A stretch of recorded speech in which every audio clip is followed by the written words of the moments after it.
Magandang araw mga kataktika. Ngayong araw na to, ito yung papakita ko sa inyo na mixture naman ng ating pagkain ng manok. So ito, may papaya dito. Yan, not fit for human consumption. Dahil then meron ding ito, meron ditong patola na hindi na po pwedeng lutuin dahil magulang na. Sama natin. Then ito, malunggay. Yan. And ito yung ating binabad na mais. Overnight. Taktika. Pakita natin kung paano natin i-rest.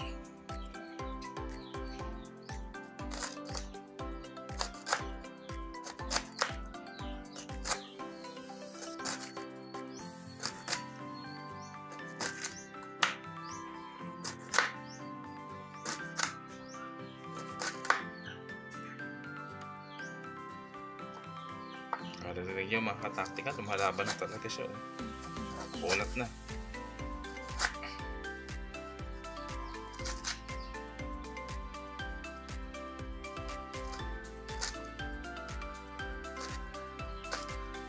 Dati meron tayong dahon ng kalabasa. Kaya naman itong magulang o may edad na bunga ng patola sasama natin. Okay, let's go ulit.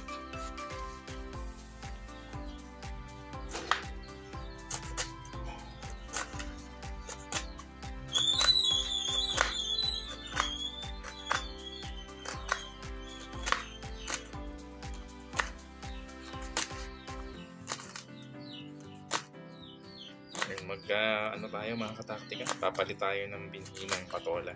Kasi yung naitanim natin patola, maiksi lang, tapos mabilis kumulang. Maraming buto, mabuto siya masyado.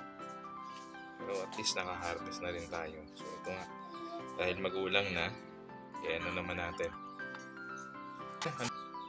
Ito mga kataktika, yung patola na ginayat natin, yung kalahati. Ayun na yung kalahati. Yun. Okay, so yun na natin. Okay, ito naman yung malunggay mga kataktika. Gayat din. So ito rin yung lalagay natin sa kanilang painom para maging matamis. And then yung iba, pagkain.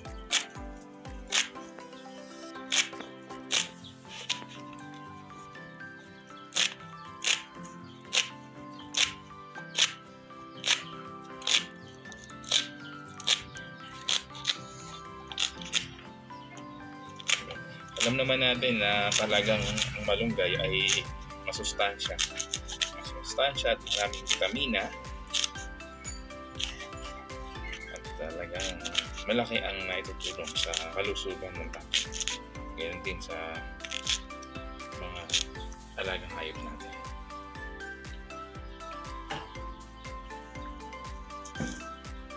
So, lagay natin dito sa yan yung sa painom. Ano natin yan, i-extract natin. Okay, then ito naman lalagay na natin sa pagkain.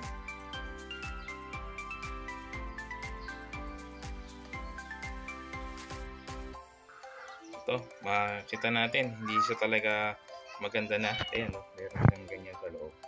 So na-damage na to, not fit for human consumption. Kaya kain natin sa ating alaga manok. Kung talaga tayo, kung maka-harvest tayo nung makikita natin sa balat kapag okay siya. Ito kasi talagang hindi na siya fit for human consumption. Kaya para sa atin, alagang manok. Yung labas niya, ayan may ganito siya. Ayan kita nyo. Kaya nasabi natin na hindi maganda for human consumption kasi hindi natin alam kung nasa loob yan. Kung anong insekto naka-damage niyan. Kaya, hindi na natin kakainin. Ayan. Okay. Tuloy natin. Tuloy ang hatian.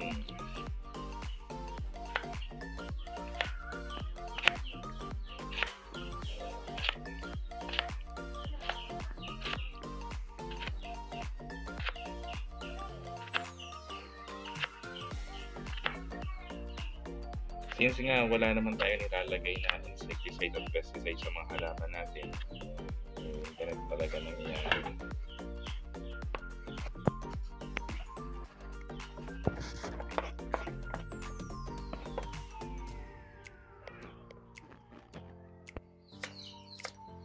Ayan mga kataktika, yung papaya. Sasama natin sa ating pagkain sa manok.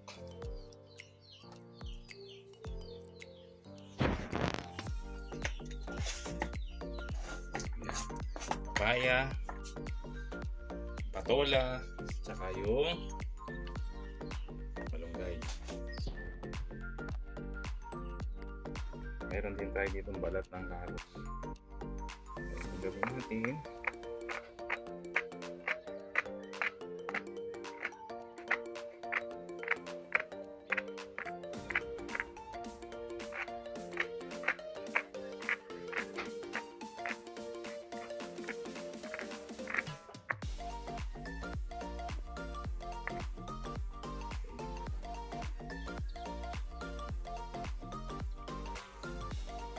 Ano naman yung sa painom?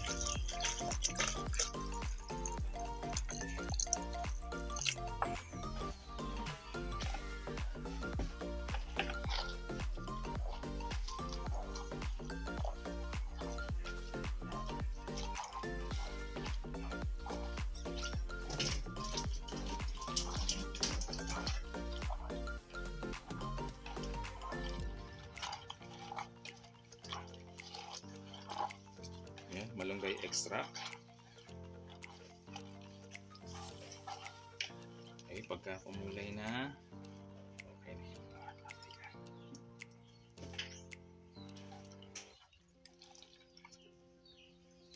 Yan, so yung sapal, dagdag sa pakain. Tapos itong extract, ilalagay natin sa inumin. So ngayong umaga, ang dagdag sa ating pakain sa manok ay yung patola. Magulang na yung patola, hindi na pwedeng lutuin. Kaya dinagdag na natin. So, dito naman sa tubig, painom. Ayan.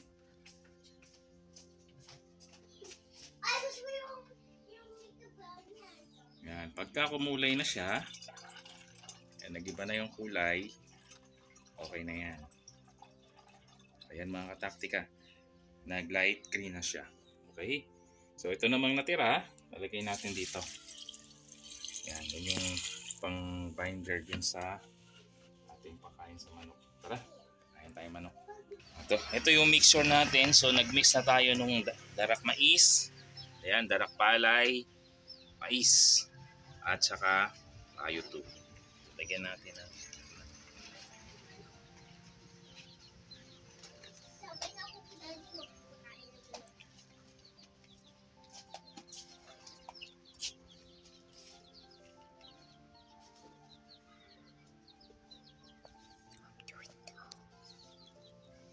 Okay, mga kataktika, ayan yung mixture. And then mix.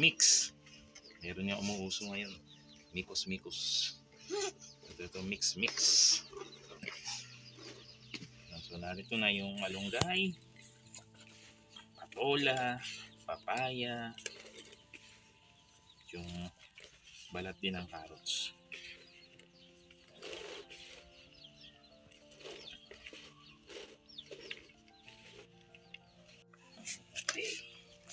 Ayan, nahalo na natin. So ito mga kataktika, okay tayo ng pagkain ng manok. Ito yung sa ating 45 days. Medyo malaki na sila. Ito naman sa ating mga sisiw. Ayan. So ang gagawin natin, ito yung sa ating 45 days, lalagyan ng bayuto, toppings, then mix. Ayan.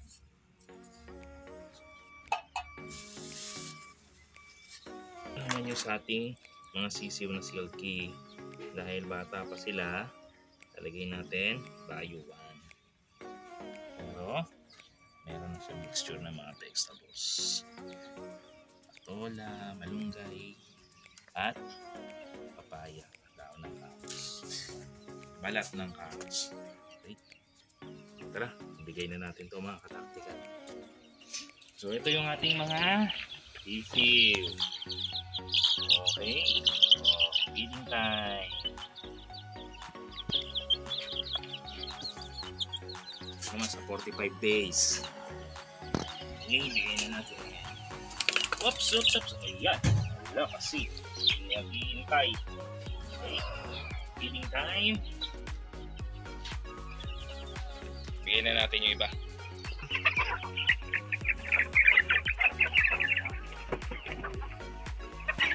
So ito yung ating mga silky. Pero yung isa na yun, henna sila. Ito.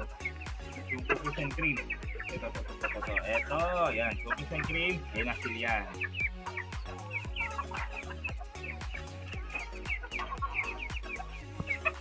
Maganda rin yung ganyan na kumakain sila, nakakatakbo-takbo para na-exercise.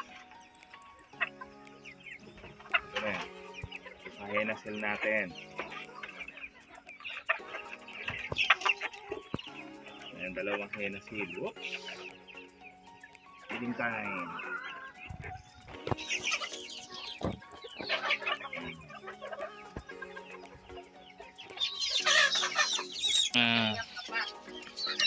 Stop. Yan naman na pumunta dito.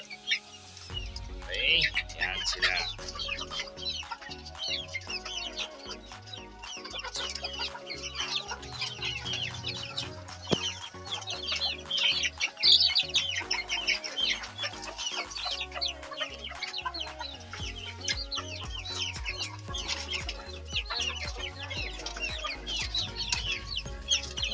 Sila.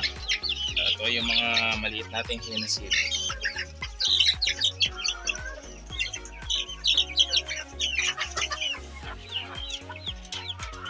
Ito si silky hen.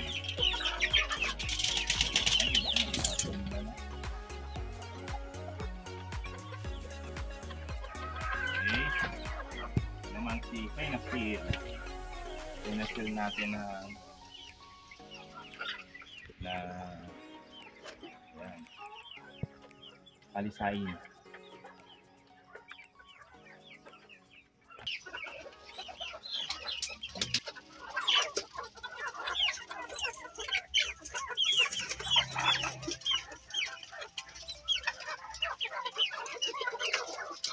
Post mo muna, post.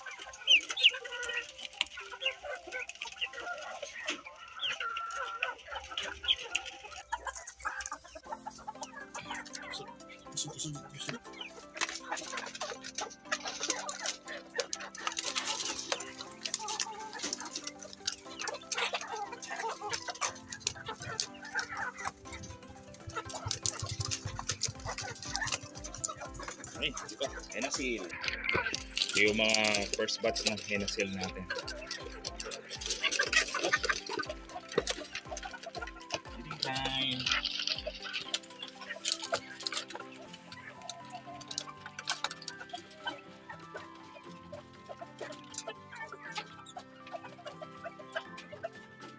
Maganda yung may mga nakukuha sila na bubuong ganyan.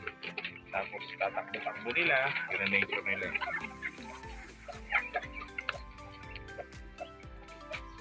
Pag hindi na tinatakbo, kakainin nila lang biglaan.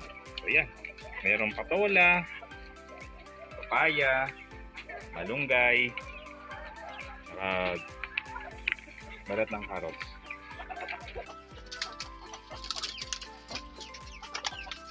Yan yung dalawang silky. Naman, yung ating kinocrossbreed.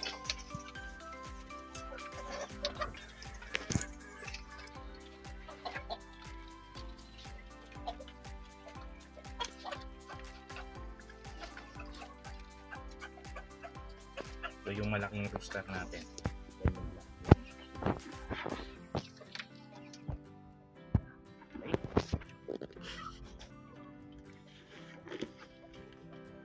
So yung isang henna seal natin. Kasi inaaway na yan, kaya binukod na natin. Tag. ating manok sisiw.